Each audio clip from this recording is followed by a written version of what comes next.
Maths के most important questions बताने वाले हैं जिसको आप प्रैक्टिस करोगे तो बोर्ड में अच्छे नंबर्स आएंगे। तो कुछ क्वेश्चंस बहुत ज्यादा इंपॉर्टेंट हो जाते हैं कि भाई इस टाइप के क्वेश्चंस आपको पेपर में दिखने ही वाले हैं। इंटीग्रेशन में किस टाइप के क्वेश्चन पूछे जाते हैं, जैसे ये आपका क्या है, डेफिनेट इंटीग्रेशन है, ये आपका 8 नंबर हो गया। 100 में 8 नंबर बहुत ज्यादा होता है, ठीक है। 8 नंबर एक ही क्वेश्चन से आ जा रहा तो ये तो बहुत अच्छी बात है। हेलो बच्चा पार्टी, कैसे हो? आई होप आप सब अच्छे होंगे और अपनी पढ़ाई अच्छे से कर रहे होंगे। आज हम लोग क्लास 12 के मैथ्स के मोस्ट इंपॉर्टेंट क्वेश्चंस बताने वाले हैं जिसको आप प्रैक्टिस करोगे तो बोर्ड में अच्छे नंबर्स आएंगे। बोर्ड में आपके पीवाईक्यू होते हैं, आप सभी को पता है कि बोर्ड में जो क्वेश्चंस आते हैं रिपीटेड आते हैं, क्योंकि आप एनसीईआरटी भी देखते हो तो एनसीईआरटी में क्या है, कुछ लिमिटेड क्वेश्चंस होते हैं, उसी में बार बार पूछा जाता है। और जैसे अगर हम लोग यूपी बोर्ड की बात करें तो यूपी बोर्ड में सब्जेक्टिव क्वेश्चंस ज्यादा आते हैं, तो कुछ क्वेश्चंस बहुत ज्यादा इंपॉर्टेंट हो जाते हैं कि भाई इस टाइप के क्वेश्चंस आपको पेपर में दिखने ही वाले हैं। तो टॉपिक क्या रहने वाला है आज का हमारा? Most important questions class 12th maths के लिए 2026, ठीक है ना यहां तक? चलो भैया, तो हम लोग बात करते हैं। आज के पूरे जो सेशन है बहुत छोटा सा हम लोग रखेंगे, 10-15 मिनट का, उससे ज्यादा नहीं रखेंगे क्योंकि आप सभी का पेपर है, तो आपका समय बर्बाद नहीं होना चाहिए, ठीक है। पहले हम लोग अगर बात करें पहले टॉपिक की कि कहां से क्वेश्चन पूछा जाता है, जैसे ये वाला क्वेश्चन है। अगर हम लोग इस वाले क्वेश्चन की बात करें, जैसे इंटीग्रेशन, आप सभी को पता है इंटीग्रेशन एक बहुत ही इंपॉर्टेंट टॉपिक है, बहुत ही इंपॉर्टेंट टॉपिक है यहाँ पे आपका इंटीग्रेशन। और इंटीग्रेशन में किस टाइप के क्वेश्चन पूछे जाते हैं, जैसे ये आपका क्या है, डेफिनेट इंटीग्रेशन है। एक डेफिनेट इंटीग्रेशन का क्वेश्चन आता है 8 मार्क्स में, ठीक है। अगर नहीं पता तो पीवाईक्यू जाके देख लेना, पीवाईक्यू बनाते भी होगी तो उसमें क्या दिखेगा, 8 नंबर का एक आपको इस तरीके से क्वेश्चन दिखेगा, या फिर कुछ और भी ऐसे भी लिखा होता है। ऐसा नहीं कि यही सेम ही क्वेश्चन दिखेगा, आपको कुछ इस तरीके से भी रूट के अंदर भी दिखा होगा, तो भी कोई दिक्कत नहीं है, आप इसको आराम से बना सकते हो, ठीक है। कोई दिक्कत नहीं, आप आराम से बना सकते हो।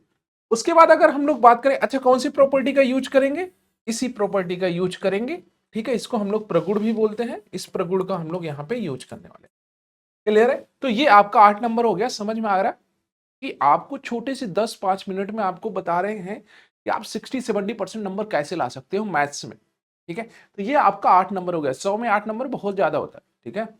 8 नंबर एक ही क्वेश्चन से आ जा रहा तो ये तो बहुत अच्छी बात है। अगर हम लोग अगले वाले क्वेश्चन की बात करें, अगला वाला क्वेश्चन क्या होता है, आपको वेक्टर प्रोडक्ट से दिखेगा, find the shortest distance between the lines. ये वाला मोस्ट इंपॉर्टेंट है। यहां से देखो ये आएगा आपका 8 मार्क्स का, ये भी जैसे ये हमारा क्या है, वेक्टर फॉर्म में लाइन है। अगर हम लोग इसको कार्तीय रूप में लिखें, कार्तीय रूप में, कार्तीय रूप में मतलब कार्टेशियन फॉर्म में, अगर हम लोग इसको कार्टेशियन फॉर्म में कन्वर्ट करते हैं तो यही लाइन हमारी कुछ इस तरीके से हो जाएगी।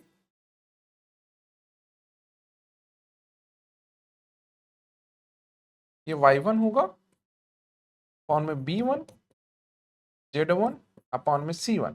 ये क्या है, L1 है। सिमिलर यहाँ पे आप L2 भी लिखोगे तो ये क्या हो जाएगा, x minus x2 upon a2, y minus y2 upon b2 and z minus z2 upon c2, ठीक है। तो इस तरीके की अगर लाइन दे रखी है, चाहे आपका कार्तीय रूप में हो चाहे वेक्टर फॉर्म में हो, तो दोनों से आपका एक क्वेश्चन पूछेगा, चाहे इस तरीके से दिया हो चाहे इस तरीके से। तो जो शॉर्टेस्ट डिस्टेंस होता है वो क्या होता है बेटा, b1 क्रॉस b2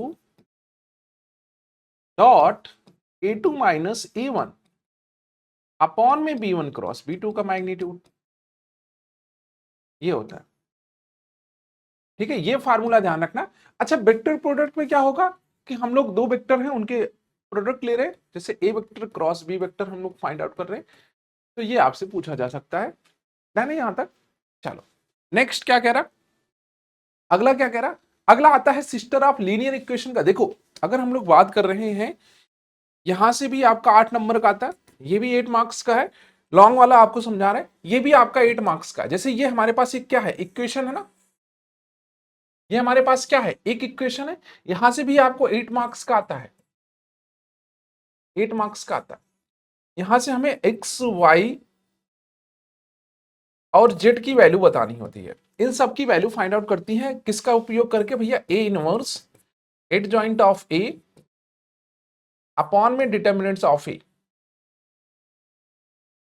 अपॉन में डिटर्मिनेंट्स ऑफ ए, इसका उपयोग करके हम लोग क्या करते हैं, एक्स वाई जेड का मान फाइंड आउट करते हैं। Capital x is equal to क्या लिखते हो, ए इनवर्स इंटू बी, और यहां पे एड जॉइंट ऑफ ए क्या होता है, सीआईजे मैट्रिक्स का ट्रांसपोज। ठीक है ना? तो ये भी आपका 8 नंबर का हो गया। तो जो लॉन्ग वाले क्वेश्चंस बनते हैं वो यहीं से बनते हैं। ठीक है, इसे चाहे ये वाला क्वेश्चन दे दे, पिछला वाला दे दे, उसके पहले वाला क्वेश्चन दे दे। अगर इसमें नहीं दिया, लॉन्ग आंसर नहीं दिया, तो आप समझ सकते हो कि 5 नंबर में जरूर ये वाला क्वेश्चन आपको देखने को मिलेगा। अगली बात करें, हम लोग बेस थ्योरम में कंडीशनल प्रोबेबिलिटी का यूज करते हैं। जैसे ये हमारे पास एक क्वेश्चन है, ठीक है, बेस थ्योरम में। ठीक है, बेस थ्योरम ये भी आपका इंपॉर्टेंट हो जाता है, प्लस का टोटल प्रोबेबिलिटी।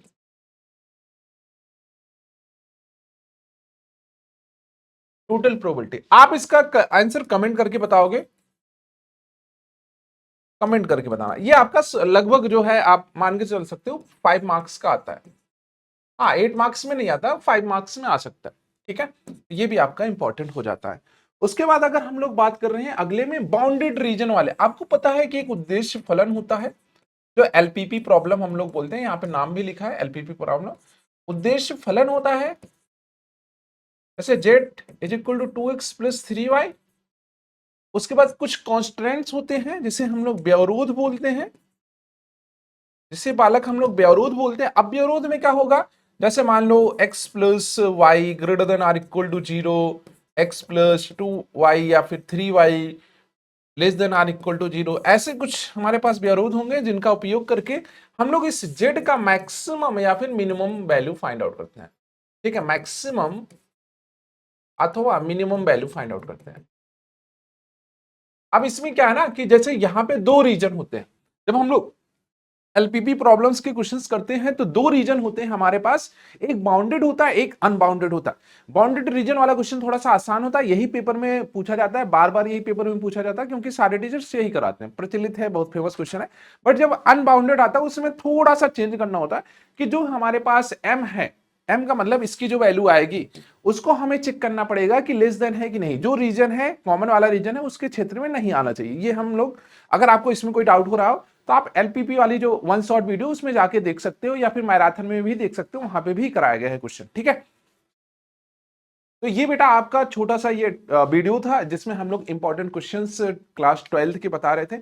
अगर आप इन क्वेश्चंस की प्रैक्टिस करते हो, और ध्यान से प्रैक्टिस करना, बार बार प्रैक्टिस करना जब तक आपका एग्जाम नहीं हो जाता, क्योंकि ये लॉन्ग वाले क्वेश्चंस हैं। आपको पता है कि लॉन्ग वाले क्वेश्चंस आपके 8-8 नंबर में आते हैं। ठीक है, तो ये बहुत ही डिसाइड करते हैं कि आपका कितना नंबर आएगा।